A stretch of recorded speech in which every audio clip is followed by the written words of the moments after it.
mention of capital markets so much?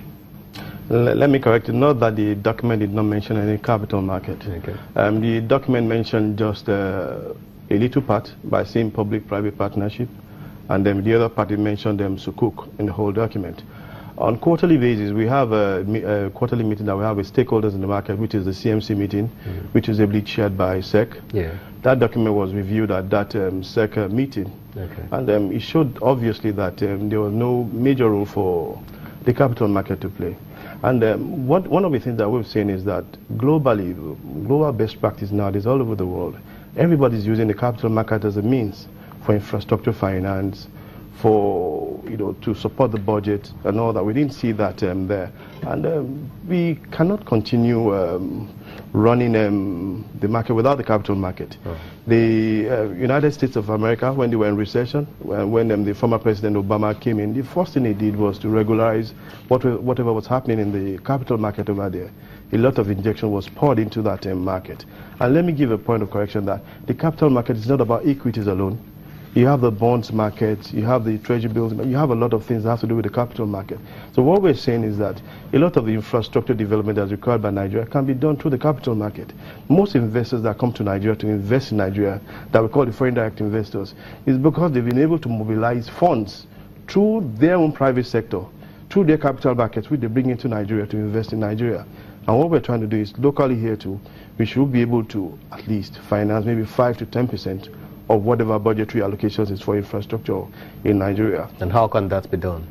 If you look at the pension assets that we have, for example, which everybody keeps mentioning, then we were talking about maybe about 7 trillion in pension assets. And then a particular part based on statutory requirements is supposed to go into the equities market, and part of it is supposed to go into other sectors. Now, for infrastructure finance, that will have been a very good outlet for the pension assets to invest in Nigeria's infrastructure. But without the products being in place, because at the end of the day, for whatever you want to do that has to do with the infrastructure in Nigeria, you're required to go to the federal government. So in budgetary purpose, in budgeting for the MDAs, they can bring in the capital markets to support, even if it's 5%. I was opportune to be part of a committee that put up the infrastructure master plan for Nigeria together.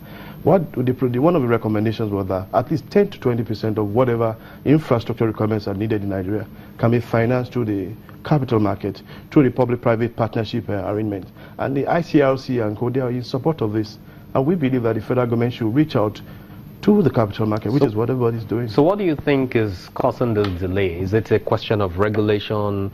Is it a question of capacity, or what? I think it is more of a fact that maybe there should be more understanding, there should be more engagement with the government for them to realize that the capital market is actually the easiest way to finance infrastructure. If you look at the model that Lagos State is running now, Lagos State is running on a very beautiful auto drive. A lot of the infrastructure development in Lagos State now is from the bonds that Lagos State is issuing. I was reading in the past this, where the domestic debt, they showed that Lagos State was topping the list in domestic debt. But in the domestic debt, they did show that Lagos State is topping the list also in Nigeria. Lagos State is now it's overtaking Morocco and Egypt in growth in Africa now. And this is because they've embraced the capital market. They're working with the capital market and experts, and they're generating wealth, creating money, and creating growth for Lagos State. I think that model should be adopted for the federal government, and the capital market will be able to play a better role for the federal government too. So what would you make of the perspectives of a lot of investors and Nigerians at large who are worried about the rising debt profile of the country? Domestic debt profile is on the rise, international debt profile is also on the rise. You see, I'll speak about the domestic debt profile first. You know that there are rules that govern domestic debt profile, whereby there's a particular amount of money that you can raise based on your IGR. Based on your internal generated revenue, which you can raise more than that. If you have the capacity with your IGR to raise a particular amount of money, you raise it. And whether you like it or not, in the long run, this infrastructure that's been deployed are going to generate this money to pay back these loans. And they're paying back. If you will speak to the people that are handling the sinking funds for Lagos State and for other states, the sinking funds are paying back. And they're paying as they went due. And the bullet payments have been done. So whether you have domestic debt which is rising or not, you have the infrastructure in place, you have the continuity, and you have the growth. Now all of a sudden everybody wants to go to Lagos State. But it's a beautiful model they're running. Well, that's what we're saying, that the federal government should look at the capital market, study the Lagos State model, and embrace it and work with the capital market operators. So when is the Capital Market Summit coming up, and what are you looking at achieving with that summit? Well, the Capital Market Summit is coming up on Thursday next week, on the 25th. And one of the major things that we're trying to achieve is to make sure that we sensitize the fact that the federal government has to look at the capital market. It is not because we're saying it. That is what everybody is doing globally. If you look at when the President Obama came into the United States, a lot of funds was injected into Wall Street. 2 years down the line, those Wall Street operatives paid back the money. In China, about 9 years ago, the biggest single raising of debt for agriculture was raised in China. The capital market is not just about equities or shares. You can use it to fund railway funding in Nigeria. You can use it to fund agriculture. You can use it to fund waterway projects. You can use it to fund so many things in Nigeria. And what we're just saying is that give this capital market an opportunity. Make it a point of policy, and see how the economy grows.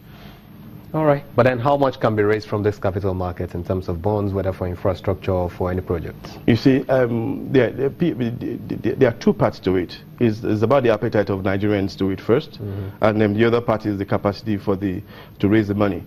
At first, when the banks came and they were told that they should recapitalize, everybody thought that we did not have a deep market enough to take care of... but that led to a crash eventually. No, the issue is we have a better, vibrant banking sector now compared to before. We have bigger banks now that is growing the economy very well. So all you're saying is we can actually raise what we need from this Nigerian capital market at all costs? There are two ways to where you want to raise money from a capital market. You can raise it locally, and the same capital bank account, you can raise it locally in conjunction with foreign direct investors, in conjunction with hedge funds, for it to be proper. And that's whether on the FMDQ side or on the side of the Nigerians. When I say the capital market, I'm talking about FMDQ, and Nigerian Stock Exchange, the Commodities Exchange coming up. We have experts that are solicitors. We have experts that are in trustees that can do trust indenture. We have experts in financial advisory. All you brokers are my friends. All the investors watching us today are my friends. But I'll say all the best to you. More grace to your elbow. Thank you very much, Mr. Akinakaridolu-Ale, for honoring our invitation on Capital Market. We appreciate it. Mr. Akinakaridolu-Ale is the Vice Chairman of the Association of Stockbroking Houses of Nigeria. That's it on the program today. Thank you very much for watching. I'm Temple Ashaji, and I'll see you right back here next time.